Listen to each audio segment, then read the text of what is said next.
Are we in the first order or are we in the second order?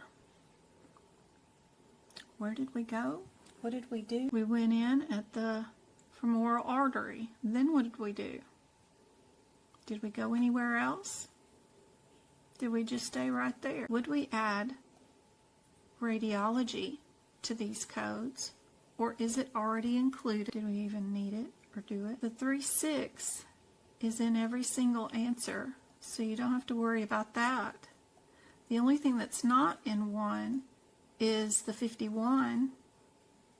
The 45 is in 3 of the answers. 51 is a whole nother selective catheter, first order, main renal artery. We did do our left renal artery at the femoral artery, removed it, and then we added our RDC catheter to do our stent. What do you guys think the answer is?